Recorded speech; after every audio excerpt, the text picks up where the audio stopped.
Ladies and gentlemen, it is the end of an era. The PlayStation Store will be closing. PlayStation 3 and PSP offerings, and then PlayStation Vita will be coming a little bit later. For exact dates, PS3, PSP, July 2nd. PS Vita will be on August 27th. Obviously, don't worry if you've already made your purchases.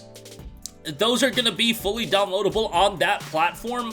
Obviously, there's the issue of PlayStation 3 games not being backwards compatible, but I don't think we're ever going to get to a world where it's backwards compatible, at least not on a PlayStation platform. Obviously, our PS3 is doing quite a bit of work, but this is huge for a couple of reasons, and outside of that, we're also going to be talking Ratchet & Clank getting a significant PlayStation 5 patch in April, and that's pretty relevant right now because it is free on the PlayStation Store. You'll definitely want to take advantage of that.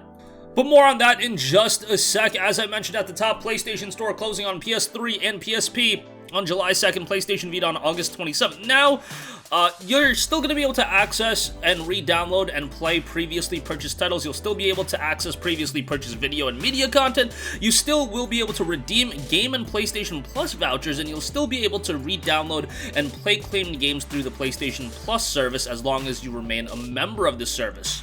However, you will no longer be able to purchase PlayStation 3, PS Vita, and PSP digital content, including games and video content. You will no longer be able to make in-game purchases through games on PlayStation 3 and PlayStation Vita and PlayStation Portable.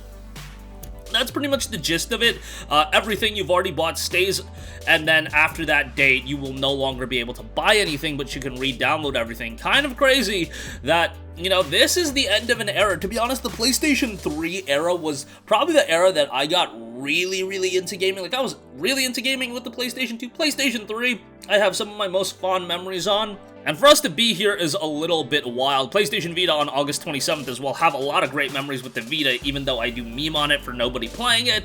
I don't know if you really want to blame the Vita because it was a great platform, but the issue of Sony supporting it and making, you know, some very questionable decisions, such as outrageously expensive memory cards. And then ultimately, Nintendo did make the comeback move where they cut the price of the 3DS to $180, while the Vita was $250. So if you're talking about competitors, the Vita was the more expensive option, which was a bummer and probably pretty unfortunate because it happened like right before the Vita came out, I want to say. Timeline isn't completely clear to me. I don't remember exactly, but you guys get the idea. If you guys want, like, I would imagine that accounts that have certain PlayStation 3 titles, certain PlayStation Vita titles, or PlayStation Portable digital content, they would actually be worth something because those games would be on those consoles and those accounts. However, you can't really sell games digitally, so it's not like, you know, you're making any value, but if you were to sell the account as a whole, maybe you could get some value there. But like some PS Vita games I would recommend you to have on your account if you're looking to cop a PS Vita at some point. Like Freedom Wars is a game that I always go to and think about whenever you talk about quality Vita titles. And obviously you could get them physically as well, but if you do want a digital download. Killzone Mercenary was a great one. Uncharted Golden Abyss, although I have my inklings that's eventually going to get ported to the PlayStation 5. I don't know for sure, but it seems something that they would do. What else? Legend of Heroes Trails of Cold Steel. I mean, I'm going to talk that up. If you want it on the Vita, that's an option as well. Trails of Graces F, that's another good one.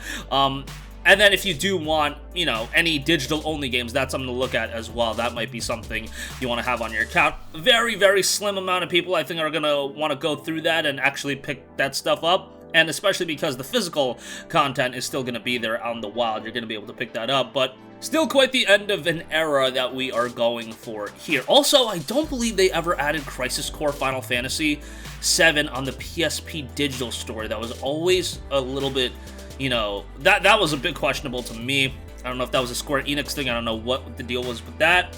But yeah, I guess you can't buy that. That's the game I was thinking of for PSP. Nevertheless, go check that out if you are interested in picking anything up. Okay, big update coming to Ratchet & Clank 2016. 60 frames per second PlayStation 5 patch launches in April. The game is free right now. Go download the game for free.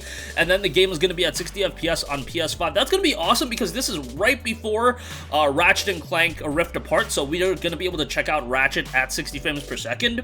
And best of all, it's absolutely free right now, so you are going to want to check that out. You can check out all the free games. There's like 10 free games, 9 free games, another one coming at the end of April, but good stuff here. Hopefully we'll see more and more free upgrades being rolled out, especially when you do have this kind of interest. You use this as a marketing tool to get people excited for Ratchet & Clank Rift Apart, a game that, you know, people are hungry for new PlayStation 5 experiences, and that's one of the big ones people are looking forward to outside of Returnal that's in the first half of the year. So you can use that to heighten the anticipation for that game as well, maybe introduce some new people to Ratchet. I don't know, I just think it's a good idea all around, so good on them. The offer for downloading Ratchet free, by the way, is until March 31st. All of those games, March 31st, snag them up, make sure you add them to your library, just good housekeeping notes, because I do know some people are just like, I'll do it tomorrow, I'll do it the next day, and then before you know it, they're all gone, and that would be a bummer. But that's gonna wrap up this one.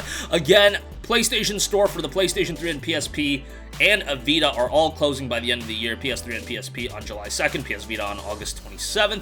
Ratchet & Clank, however, again, a nice upgrade, 60 frames per second for that PS4 remake that came out back in 2016, which is free right now. That's going to wrap up this one. Sound off with all of your thoughts in the comment section down below. Thank you for watching, and goodbye.